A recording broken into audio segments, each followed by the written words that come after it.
அமெரிக்கர்களே, நீங்கள் ஈரானுக்கு போர் கப்பலின் மூலமாகவா வருகின்றீர்கள் அல்லது போர் விமானங்கள் மூலமாக வருகின்றீர்களா? எதுவாக இருப்பினும் அவசரமாக வாருங்கள், நாங்கள் உங்களுக்காக காத்து கொண்டிருக்கின்றோம். மத்திய கிழக்கிலே இருக்கக்கூடிய அமெரிக்காவினுடைய இராணுவ தளங்களோடு மத்திய கிழக்கு முழுவதும் இருக்கக்கூடிய அமெரிக்காவினுடைய முதலீடுகளை குறிவைத்திருக்கக்கூடிய ஈரானிய ஏவுகணைகள், அமெரிக்காவினுடைய பென்டகன் வெளியிட்டிருக்கக்கூடிய விசேட அறிக்கையும் அமெரிக்க மத்திய கட்டளை தளபதியின் அவசர பேச்சுவார்த்தைகளும் ஈரானுக்கு எதிரான தாக்குதல்களுக்காக முழுமையாக தயார்படுத்தப்பட்டிருக்கக்கூடிய ஜோர்டானும் காலவரையறையின்றி நிறுத்தப்பட்டிருக்கக்கூடிய இஸ்ரேலிய ஆக்கிரமிப்புக்கும் ஈரானுக்குமான விமான சேவைகளும் ஐரோப்பிய ஒன்றிய பாராளுமன்றத்தில் ஈரானுக்கு எதிராக நிறைவேற்றப்பட்டிருக்கக்கூடிய தீர்மானமும் ஐரோப்பிய ஒன்றியத்தையும் ஜெலன்ஸ்கியையும் கிழித்து தொங்கவிட்ட ஈரானிய வெளியுறவுத்துறை அமைச்சரும் ஈரானிய உளவுத்துறையினுடைய அதிரடி அறிவிப்புகளும் ஈரானிய IRGC இராணுவத்தின் அதிரடியான தரமான சம்பவங்களும் கலவரங்களினாலும் வன்முறைகளினாலும் ஈரானுக்குள்ளே ஏற்படுத்தப்பட்டிருக்கக்கூடிய இழப்புகளும் சர்வதேசத்தினுடைய போலியான ஜனநாயகமும்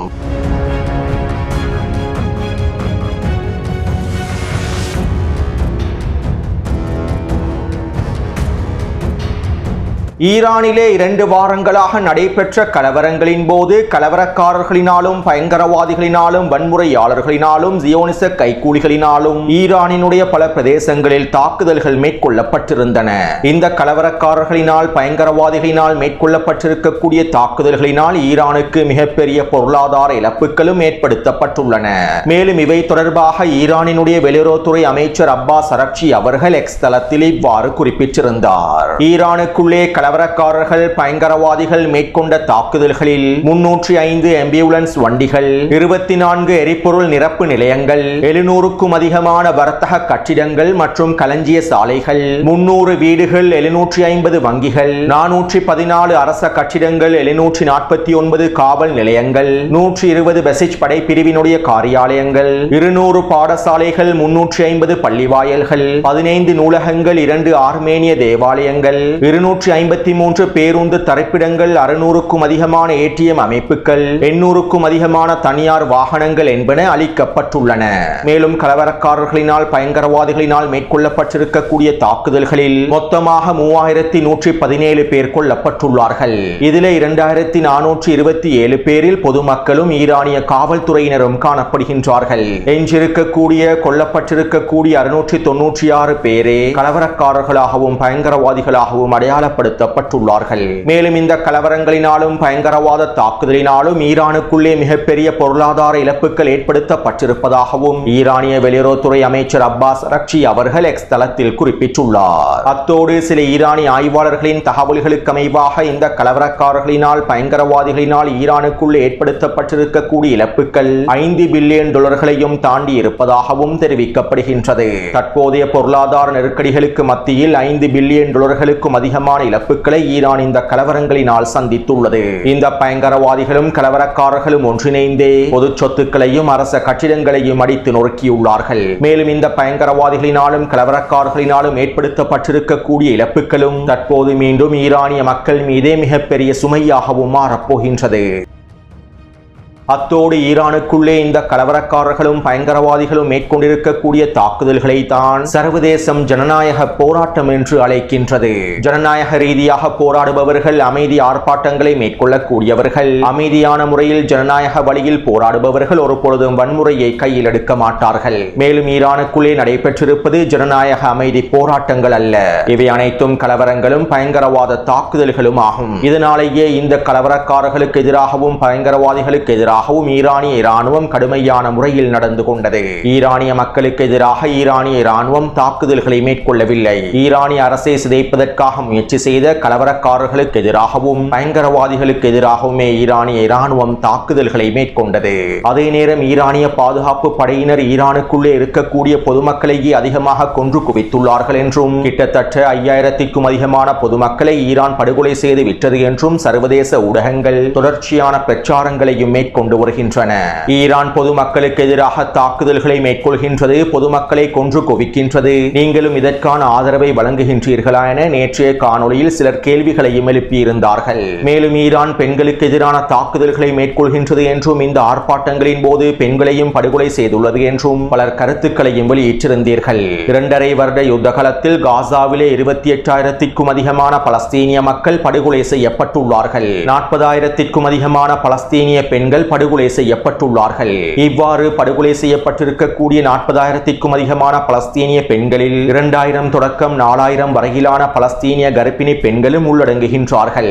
மேலும் ஒட்டுமொத்தமாக காசாவிலே 1,00,000க்கும் அதிகமான பலஸ்தீனிய மக்கள் இனப்படுகொலை செய்யப்பட்டுள்ளார்கள். ஆனால் பலஸ்தீனிய மக்களுடைய இந்த இனப்படுகொலைகளுக்கு காரணமாக இருக்கக்கூடிய இஸ்ரேலிய ஆக்கிரமிப்புக்கு எதிராக நீங்கள் எந்த கேள்விகளையும் எழுப்பவில்லை. மாறாக காசாவிலே இஸ்ரேலிய ஆக்கிரமிப்பு மேற்கொள்ளக்கூடிய இனப்படுகொலைகளுக்கு முழுமையான ஆதரவையும் நீங்கள் வழங்குகின்றீர்கள். மேலும் காசாவிலே பலஸ்தீனிய மக்களுக்கு எதிராக மேற்கொள்ளப்படக்கூடிய இந்த இனப்படுகொலை தாக்குதல்கள் உங்களுக்கு வன்முறையாக தெரியவில்லையா? பலஸ்தீனிய பெண்கள் மீதும் பலஸ்தீனிய கர்ப்பிணி தாய்மார்கள் மீதும் மேற்கொள்ளப்படக்கூடிய இனப்படுகொலை தாக்குதல்களும் கொடூரங்களும் உங்களுக்கு பெண்களுடைய உரிமைகளை மீறுவதாக தெரியவில்லையா? இஸ்ரேலிய ஆக்கிரமிப்பு சிறைச்சாலையில் பலஸ்தீனிய பெண்கள் கற்பழிக்கப்படுவது உங்களுக்கு பெண் உரிமை மீறப்பட்டதாக தெரியவில்லையா? ஈரானிலே பொதுமக்கள் கொல்லப்படுகின்றார்கள் என்று கருத்துக்களையும் விமர்சனங்களையும் முன்வைக்கக்கூடிய நீங்கள் கடந்த 2 வருடமாக காசாவிலே பலஸ்தீனிய பெண்களும் பலஸ்தீனிய குழந்தைகளும் கொல்லப்படுவதனை ஆதரித்தீர்கள் அல்லவா? அப்போது அது உங்களுக்கு நியாயமானதாக இருந்ததா? இவை அனைத்தும் உங்களுடைய மனசாட்சிக்கு நியாயமானதா? காசாவிலே பலஸ்தீனிய மக்களும் பலஸ்தீனிய குழந்தைகளும் பலஸ்தீனிய பெண்களும் பலஸ்தீனிய கர்ப்பிணி தாய்மார்களும் படுகொலை செய்யப்பட்டால் அவர்கள் மனிதர்கள் அல்ல, அவர்கள் தீவிரவாதிகள். அதுவே ஈரானினுடைய களத்தில் பயங்கரவாதிகளும் கலவரக்காரர்களும் கொடூரங்களை மேற்கொள்ளக்கூடியவர்களும் கொல்லப்பட்டால் அவர்கள் மனிதர்கள். ஈரானுக்குள்ளே நடைபெற்ற கலவரங்களுக்கு ஆதரவாகவும் கலவரக்காரர்களுக்கு ஆதரவாகவும் வன்முறையாளர்களுக்கு ஆதரவாகவும் இன்று ஒட்டுமொத்த சர்வதேசமும் களமிறங்கியுள்ளது. ஆனால் 2.5 வருடங்களாக பலஸ்தீனிய மண்ணிலே பலஸ்தீனிய குழந்தைகளும் பலஸ்தீனிய பெண்களும் கொல்லப்படுவதற்கு எதிராக ஒட்டுமொத்த சர்வதேசமும் வாய்மூடி மௌனமாக இருக்கின்றன.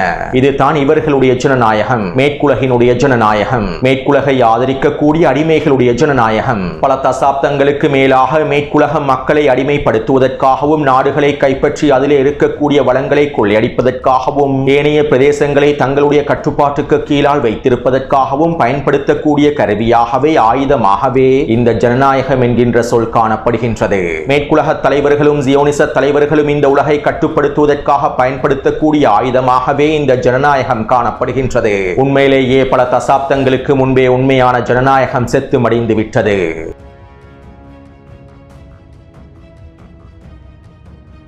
ஈரானுக்குள்ளே கலவரங்களை தூண்டி வன்முறைகளை அதிகரித்து ஈரானுக்குள்ளே உள்நாட்டு போரை ஏற்படுத்துவதற்கான எல்லாவிதமான வேலை திட்டங்களையும் முன்னெடுப்பதற்கான ஜியோனிஸ் ஆக்கிரமிப்பினுடைய மேற்குலக நாடுகளுடைய ஒருங்கிணைப்பு மையமானது ஐக்கிய அரபு அமீரகத்தில் தான் உருவாக்கப்பட்டுள்ளது. இவை தொடர்பான பல முக்கியமான தகவல்களை கடந்த வாரம் காணொளிகளில் குறிப்பிட்டிருந்தேன். கிட்டத்தட்ட 10 நாடுகளுடைய உளவுத்துறை அமைப்புகள் மொசாட் உளவுத்துறையினுடைய தலைமைக்கு கீழால் ஐக்கிய அரபு அமீரகத்திலே அமைக்கப்பட்டிருக்கக்கூடிய ஒருங்கிணைப்பு மையத்தில் ஒன்றிணைந்து செயற்பட்டிருப்பதாகவும் ஈரானுக்குள்ளே கலவரங்களை விரிவாக்குவதற்கும் கலவரக்காரர்களுக்கு தேவையான நிதி உதவிகளை வழங்குவதற்கும் ஆயுதங்களை ஈரானுக்குள்ளே பரிமாற்றம் செய்வதற்கும் தேவையான எல்லாவிதமான வேலை திட்டங்களையும் ஐக்கிய அரபு அமீரகத்தில் இருக்கக்கூடிய ஒருங்கிணைப்பு மையத்தில் இருந்துதான் இவர்கள் மேற்கொண்டிருப்பதாகவும் தெரிவிக்கப்படுகின்றது. அதாவது ஈரானுக்கு எதிராக அமெரிக்காவும் இஸ்ரேலிய ஆக்கிரமிப்பும் மாத்திரம் களமிறங்கவில்லை, 10க்கும் அதிகமான நாடுகளுடைய உளவுத்துறைகள் ஈரானுக்கு எதிராக களமிறங்கியுள்ளன. சுருக்கமாக குறிப்பிடுவதாக இருந்தால் ஒட்டுமொத்த மேற்குலகினுடைய உளவுத்துறை அமைப்புகளும் ஈரானுக்கு எதிராக ஒன்றிணைந்து செயற்படுகின்றார்கள்.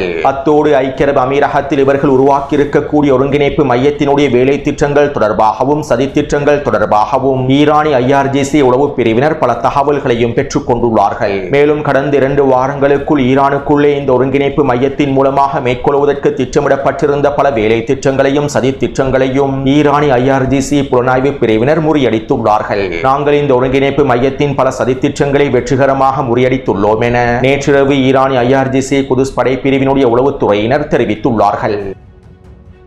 அத்தோடு ஈரானி IRGC உளவுத்துறையினுடைய அதிரடி நடவடிக்கைகளுக்கு அமைவாக கடந்த 2 வாரங்களுக்குள் ஈரானுக்குள்ளே 46 உளவாளிகள் கைது செய்யப்பட்டுள்ளார்கள். இவர்கள் 10க்கும் அதிகமான நாடுகளின் உளவுத்துறையோடு சம்பந்தப்பட்டிருக்கக்கூடிய முகவர்கள் என்பது உறுதி செய்யப்பட்டுள்ளது. அதாவது இந்த மேற்குலக நாடுகளுடைய உளவுத்துறையினர் அவர்களுடைய தனித்தனி உளவுத்துறை முகவர்களை ஈரானுக்குள்ளே களமிறக்கியுள்ளார்கள். மேலும் இவர்களில் 46 பேர் தற்போது கைது செய்யப்பட்டுள்ளார்கள். அது மட்டுமல்லாமல் இனி வரக்கூடிய நாட்களில் இவர்களுக்கான மரண தண்டனையும் நிறைவேற்றப்பட போகின்றன. அதே போன்று ஈரானிய உளவுத்துறையினுடைய அதிரடியான விசாரணைகளுக்கு அமைவாக தெஹ்ரானிலே இருக்கக்கூடிய இங்கிலாந்தினுடைய தூதரகத்தின் மூலமாக கலவரக்காரர்களுக்கு தேவையான நிதி உதவிகள் வழங்கப்பட்டிருப்பதாக உறுதி செய்யப்பட்டுள்ளது. ஈரானுக்குள்ளே இருக்கக்கூடிய இங்கிலாந்தினுடைய தூதரகத்தின் மூலமாகவே இந்த வேலை திட்டங்கள் நகர்த்தப்பட்டிருப்பதாகவும் பல மில்லியன் டாலர்கள் இங்கிலாந்தின் தூதரகத்தின் மூலமாக பகிர்ந்தளிக்கப்பட்டிருப்பதாகவும் உறுதி செய்யப்பட்டுள்ளது.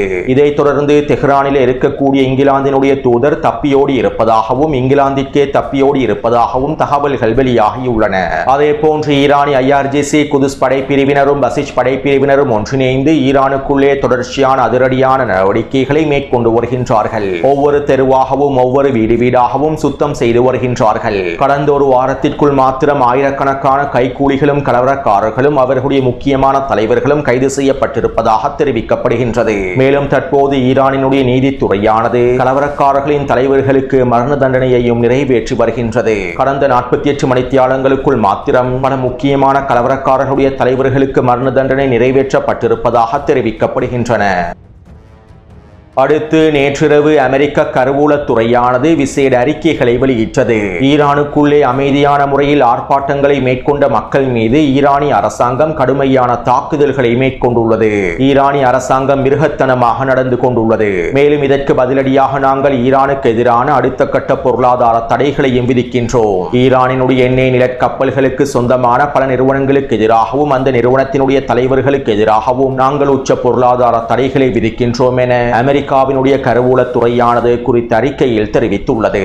அதே போன்று ஐரோப்பிய ஒன்றியத்தின் பாராளுமன்றத்தில் ஈரானுக்கு எதிரான தீர்மானம் நிறைவேற்றப்பட்டுள்ளது. மேலும் குறித்த தீர்மானத்தின் மூலமாக ஈரானினுடைய IRGC குதுஸ் படைப்பிரிவினர் பயங்கரவாத பட்டியலில் இணைத்துக் கொள்ளப்படுவார்கள். மேலும் IRGC குதுஸ் படையோடு சம்பந்தப்பட்டிருக்கக்கூடிய அனைத்து நிறுவனங்களும் பயங்கரவாத பட்டியலில் இணைத்துக் கொள்ளப்படும். அதே போன்று ஈரானிலே கலவரக்காரர்கள் கொல்லப்பட்டது தொடர்பான சர்வதேச விசாரணை ஆரம்பிக்கப்படும். இந்த விசாரணையின் மூலமாக ஈரானுக்கு எதிரான முடிவுகள் எடுக்கப்படும். இதற்காக சர்வதேச நிறுவனங்கள் ஈரானுக்குள்ளே களமிறங்குவதற்கான முடிவுகளும் எடுக்கப்பட்டுள்ளன. அதே போன்று குறித்த தீர்மானத்தின் மூலமாக பொதுமக்களுக்கு எதிராக தாக்குதல்களை மேற்கொண்டதற்காக ஈரானிய அரசாங்கத்திற்கு எதிரான முடிவுகளை எடுக்கப் போவதாகவும் ஐரோப்பிய பாராளுமன்றத்தில் தெரிவிக்கப்பட்டுள்ளது. சுருக்கமாக குறிப்பிடுவதாக இருந்தால் ஒட்டுமொத்த ஐரோப்பிய ஒன்றியமும் ஈரானுக்கு எதிராக செயற்பட போவதாகவும் ஈரானுக்கு எதிராக கடுமையாக நடந்து கொள்ளப் போவதாகவும் தெரிவித்துள்ளது. அத்தோடு ஐரோப்பிய ஒன்றியத்தின் இந்த முடிவுகளை தொடர்ந்து ஈரானிய வெளியுறவுத்துறை அமைச்சர் அப்பாஸ் அரக்சி அவர்கள் இவ்வாறு பதில் வழங்கினார். மனித உரிமைகள் பற்றி பேசுவதற்கு ஐரோப்பிய ஒன்றியத்திற்கு எந்த தகுதியும் இல்லை. ஜியோனிச ஆட்சியின் ஊடகங்கள் மற்றும் போர்வெறி பிடித்த அமெரிக்க மற்றும் ஐரோப்பிய ஊடகங்களுடைய பொய் பிரச்சாரங்களுக்கு அமைவாகவே இந்த தீர்மானம் ஐரோப்பிய ஒன்றியத்திலே நிறைவேற்றப்பட்டுள்ளது. மேலும் இந்த தீர்மானத்தினை நாங்கள் ஒரு பொழுதும் ஏற்றுக்கொள்ளப் போவதில்லை. ஈரானிய IRGC இராணுவத்திற்கு எதிராக எடுக்கப்படக்கூடிய முடிவுகளுக்கு நாங்கள் தகுந்த பதிலடிகளை வழங்க இதற்கான எல்லா விதமான உரிமையும் எங்களுக்கு இருக்கின்றது என ஈரானிய வெளியுறவுத்துறை அமைச்சர் அப்பாஸ் அரக்சி அவர்கள் பதிலடிகளை வழங்கியிருந்தார். அதே போன்று டாவோஸிலே நடைபெற்ற அமர்வுகளில் ஜெலன்ஸ்கியும் ஈரானுக்கு எதிரான கருத்துக்களை வெளியிட்டிருந்தார். ஒட்டுமொத்த ஐரோப்பிய ஒன்றியமும் ஈரானுக்கு எதிராக களமிறங்க வேண்டும் என்றும் அழைப்பு விடுத்திருந்தார். மேலும் நேற்றைய தினம் ஈரானிய வெளியுறவுத்துறை அமைச்சர் ஜெலன்ஸ்கிக்கு பதிலடியாக இவ்வாறு தெரிவித்தார். உலகிலே கோமாளிகள் அதிகரித்து விட்டார்கள். உலகம் இந்த கோமாளிகளால் சோர்வடைந்துள்ளது. தற்போது ஜெலன்ஸ்கி அவருடைய ஊழல் நிறைந்த ஜெனரல்களின் பைகளை நிரப்புவதற்காகவும் அவருடைய சுயநல தேவைகளுக்காகவும் எந்தவிதமான வெட்கமும் இல்லாமல் அமெரிக்கா மற்றும் ஐரோப்பியர்களுடைய வரி பணத்தை பயன்படுத்துகின்றார். திரு ஜெலன்ஸ்கி அவர்களே, உங்களுடைய வெளிநாட்டு கூலிப்படைகளின் ஆதரவு பெற்ற இராணுவத்தை போன்றல்ல எங்களுடைய இராணுவம். வெளிநாட்டு கூலிப்படைகளில் தங்கியிருக்கக்கூடிய உங்களுடைய இராணுவத்தை போன்று அல்ல ஈரானிய இராணுவம். ஈரானியர்களாக எங்களுக்கு எங்களை எவ்வாறு தற்காத்துக் கொள்ள வேண்டும் என்பது நன்றாகவே தெரியும். மேலும் நாங்கள் எங்களை தற்காத்துக் கொள்வதற்கு என்பதற்காக வெளிநாட்டவர்களிடம் கெஞ்சக்கூடியவர்கள் அல்ல. வெளிநாட்டு கூலிப்படைகளிலும் வெளிநாட்டவர்களுடைய பணத்திலும் தங்கியிருக்கக்கூடியவர்கள் அல்ல. நாங்கள் தனியாக போராடக்கூடியவர்கள், ஆக்கிரமிப்புக்கு எதிராக தனியாக போராடுபவர்கள் என ஈரானிய வெளியுறவுத்துறை அமைச்சர் அப்பாஸ் அரக்சி அவர்கள் ஜெலன்ஸ்கிக்கு உச்ச பதிலடிகளை வழங்கியுள்ளார். அதாவது கோமாளி ஜெலன்ஸ்கியே, நாங்கள் பிச்சை எடுத்து போராடுபவர்கள் அல்ல, தனியாக சொந்த காலில் போராடுபவர்கள் என ஈரானிய வெளியுறவுத்துறை அமைச்சர் அப்பாஸ் அரக்சி அவர்கள் பதிலடிகளை வழங்கியுள்ளார். அத்தோடு நேற்று மாலை நடைபெற்ற ஊடக சந்திப்பில் அமெரிக்காவினுடைய துணை ஜனாதிபதி ஜேடி வான்ஸ் இவ்வாறு தெரிவித்தார். எங்களுக்கு மத்திய கிழக்கு பிராந்தியத்திலே பல விருப்பங்கள் இருக்கின்றது, ஈரானுக்கு எதிராக செயற்படுவதற்கு பல விருப்பங்கள் இருக்கின்றது என்பதனை உறுதி செய்ய வேண்டும். மத்திய கிழக்கில் இருக்கக்கூடிய எங்களுடைய சொத்துக்களையும் எங்களுடைய நலன்களையும் பாதுகாப்பதற்கு நாங்கள் முழு தயார்படுத்தலில் இருக்கின்றோம் என்பதனை டொனால்ட் ட்ரம்ப் வெளிப்படுத்த விரும்புகின்றார். மேலும் நாங்கள் மத்திய கிழக்கிலே எங்களுடைய பலத்தையும் காண்பிப்போம். இதற்காகவே அதிகளவான இராணுவம் மத்திய கிழக்கை நோக்கி நகர்த்தப்பட்டுள்ளது. மேலும் ஈரானியர்கள் எப்போது முட்டாள்தனமான முடிவுகளையே எடுப்பார்கள். இந்த முட்டாள்தனமான முடிவுகளுக்கு பதிலடிகளை வழங்குவதற்கு நாங்கள் தயாராகவே இருக்கின்றோம் என அமெரிக்க துணை ஜனாதிபதி ஜேடி வான்ஸ் தெரிவித்துள்ளார். அத்தோடு மத்திய கிழக்கிலே அமெரிக்காவினுடைய தயார்படுத்தல்கள் உச்சக்கட்டத்தை அடைந்து விட்டன. மேலும் இன்றைய தினத்தோடு அமெரிக்காவினுடைய தயார்படுத்தல்கள் முழுமையடைந்து விட்டன. குறித்த வரைபடத்திற்கு அமைவாக மத்திய கிழக்கை சுற்றி ஈரானை சுற்றி அமெரிக்காவினுடைய கடற்படை எவ்வாறு நிலைநிறுத்தப்பட்டுள்ளது என்பதனை உங்களுக்கு தெளிவாக புரிந்து கொள்ளலாம். அமெரிக்காவினுடைய மிக முக்கியமான போர்க்கப்பலான ஆப்ரஹாம் லிங்கன் போர்க்கப்பலும் அதனோடு இருக்கக்கூடிய 5க்கும் அதிகமான போர்க்கப்பல்களும் மத்திய தரைக்கடல் பிரதேசத்திலும் செங்கடல் பிரதேசத்திலும் 3 போர்க்கப்பல்களும் நிலைநிறுத்தப்பட்டுள்ளன. அதே போன்று அமெரிக்காவினுடைய முக்கியமான கடற்படை தளபதிகளும் தற்போது மத்திய கிழக்கிலேயே களமிறங்கியுள்ளார்கள். மேலும் இன்றைய தினம் அமெரிக்காவினுடைய மத்திய கட்டளை தளபதியும் இஸ்ரேலிய ஆக்கிரமிப்பில் களமிறங்கியுள்ளார். இஸ்ரேலிய ஆக்கிரமிப்பினுடைய இராணுவ தலைமை அதிகாரி எல்சமரை சந்தித்து விசேட கலந்துரையாடல்களையும் மேற்கொள்ளப் போகின்றார். அது மட்டுமல்லாமல் இன்றிரவு நெட்டன்யாகுவினுடைய விசேட போரமைச்சரவை கூட்டத்திலும் அமெரிக்க மத்திய கட்டளை தளபதி கலந்து கொள்ளப் போகின்றார். ஈரானுக்கு எதிரான தாக்குதல் திட்டங்களை முன்வைப்பதற்காகவும் ஈரானிய ஏவுகணைகளை முறியடிப்பதற்கான திட்டங்களை முன்வைப்பதற்காகவும் அமெரிக்க மத்திய கட்டளை தளபதி பிராட் கூப்பர் இஸ்ரேலிய ஆக்கிரமிப்பில் களமிறங்கி இருப்பதாக இஸ்ரேலிய ஆக்கிரமிப்பு ஊடகங்கள் உறுதிப்படுத்தியுள்ளன. மேலும் அமெரிக்க மத்திய கட்டளை தளபதியினுடைய வருகையோடு இஸ்ரேலிய ஆக்கிரமிப்பு ராணுவம் இராணுவ சிப்பாய்களுக்கான விடுமுறைகளையும் முழுமையாக ரத்து செய்துள்ளது. இன்று இரவுக்குள்ளே விடுமுறையில் சென்றிருக்கக்கூடிய அனைத்து சிப்பாய்களும் தளபதிகளும் இராணுவ கட்டளை தளங்களுக்குள் சமூகம் அளிக்க வேண்டும் என்றும் இஸ்ரேலிய ஆக்கிரமிப்பு ராணுவத்தினுடைய தலைவர் உத்தரவிட்டுள்ளார். மேலும் இஸ்ரேலிய ஆக்கிரமிப்பின் பாதுகாப்பு அமைச்சர் ரிசர்வ் படைப்பிரிவுகளுடைய தயார்படுத்தல்களை அறிவித்துள்ளார். அதே போன்று இஸ்ரேலிய ஆக்கிரமிப்பிலே பதுங்கு குழிகள் முழுமையாக திறக்கப்பட்டுள்ளன. டெல் அவீவ் மற்றும் ஏனைய பிரதேசங்களில் இருக்கக்கூடிய பதுங்கு குழிகளும் திறக்கப்பட்டுள்ளன. ஈரானிய ஏவுகணை தாக்குதல்களின் போது தெரித்து ஓடுவதற்கு தேவையான எல்லாவிதமான தயார்படுத்தல்களையும் மேற்கொண்டு வருகின்றார்கள். அதே போன்று துருக்கியின் வெளியுறவுத்துறை அமைச்சகமும் ஈரானுக்கு எதிரான தாக்குதல்கள் ஆரம்பிக்கப்பட போவதாக அறிக்கைகளை வெளியிட்டுள்ளது. எங்களுடைய உளவு தகவல்களுக்கு அமைவாக கிடைக்கப் பெற்றிருக்கக்கூடிய அறிகுறிகளுக்கு அமைவாக இஸ்ரேல் ஈரானுக்கு எதிரான தாக்குதல்களை ஆரம்பிக்கப் போகின்றது என துருக்கியினுடைய வெளியுறவுத்துறை அமைச்சகம் தெரிவித்துள்ளது. அதே போன்று துருக்கியின் வெளியுறவுத்துறை அமைச்சர் ஹக்கன் ஃபிதானிடம் ஊடகவியலாளர்கள் கேள்விகளை எழுப்பியிருந்தார்கள். ஈரானுக்கு எதிரான தாக்குதல்கள் ஆரம்பிக்கப்பட போகின்றதா என கேள்விகளை எழுப்பியிருந்தார்கள். இதன்போது ஆம், இஸ்ரேல் ஈரானுக்கு எதிரான தாக்குதல்களை ஆரம்பிக்கப் போவதாகவே அவர் தெரிவித்தார். மேலும் இதைத் தொடர்ந்து அமெரிக்காவும் இந்த தாக்குதல்களில் கலந்து கொள்ளுமா என கேள்விகளை எழுப்பினார்கள். இதற்கு இல்லை, இஸ்ரேல் மாத்திரமே ஈரானை தாக்கும் என்றும் ஹக்கன் ஃபிதான் தெரிவித்தார். துரோகி அர்துகானும் ஹக்கன் ஃபிதானும் அமெரிக்க அடிமைகள் என்பதனால் ஈரானுக்கு எதிரான தாக்குதல்களில் அமெரிக்கா சம்பந்தப்படாது என்பது போன்று இவர் கருத்துக்களையும் வெளியிட்டிருந்தார். அத்தோடு இன்று காலையிலேயே அமெரிக்காவினுடைய பென்டகன் அறிக்கைகளை வெளியிட்டிருந்தது. மேலும் இந்த அறிக்கையில் இவ்வாறு தெரிவிக்கப்பட்டிருந்தது. அமெரிக்காவினுடைய தேசிய பாதுகாப்பு மூலோபாய திட்டத்தில் 4 தூண்கள் காணப்படுகின்றன. ஒன்று, அமெரிக்காவினுடைய தாயகத்தை பாதுகாத்தல். இரண்டாவது, இந்தோ பசிபிக் பிராந்தியத்தில் சீனாவை தடுத்தல். மூன்றாவது, நட்பு நாடுகளுக்கிடையிலே சுமைகளை பகிர்ந்து கொள்ளுதல். நான்காவது, அமெரிக்க இராணுவ தளங்களையும் பாதுகாப்பு தளங்களையும் புத்துணர்ச்சி பெறச் செய்தல். மேலும் இந்த 4 மூலோபாய தூண்களுக்கும் தற்போது ஈரானை மிகப்பெரிய சவாலாக மாறியுள்ளது என பென்டகனின் குறித்த அறிக்கையில் தெரிவிக்கப்பட்டுள்ளது. அதாவது ஈரானுக்கு எதிரான தாக்குதல்களை நியாயப்படுத்துவதற்கான எல்லாவிதமான பிரச்சாரங்களையும் டொனால்ட் ட்ரம்பினுடைய நிர்வாகம் ஆரம்பித்து விட்டன. மேலும் சர்வதேச ஊடகங்களும் அமெரிக்க ஊடகங்களும் இந்த பிரச்சாரங்களை வலுப்படுத்தவும் ஆரம்பித்து விட்டார்கள். சுருக்கமாக குறிப்பிடுவதாக இருந்தால் ஈரானுக்கு எதிரான போர் முழக்கம் ஆரம்பமாகிவிட்டது. அத்தோடு ஈரானினுடைய IRGC இராணுவ தளபதிகளுக்கும் ஈரானினுடைய தேசிய இராணுவ தளபதிகளுக்கும் பசிச் படைப்பிரிவினுடைய தளபதிகளுக்கும் இடையில் விசேட கலந்துரையாடல்கள் நடைபெற்றிருந்தன. இதன்போது ஈரானிய தேசிய இராணுவம் IRGC குதுஸ் படைப்பிரிவுகளோடும் பசிச் படைப்பிரிவுகளோடும் ஒன்றிணைந்து செயற்படுவதற்கான உறுதிமொழியை வழங்கியது. மேலும் இந்த கலந்துரையாடல்களில் அமெரிக்காவுடனான அடுத்த கட்ட போர் தொடர்பாகவும் இஸ்ரேலிய ஆக்கிரமிப்புடனான அடுத்த கட்ட போர் தொடர்பாகவும் விசேட முடிவுகள் எடுக்கப்பட்டிருப்பதாகவும் ஈரானிய ஊடகங்கள் தெரிவித்துள்ளன.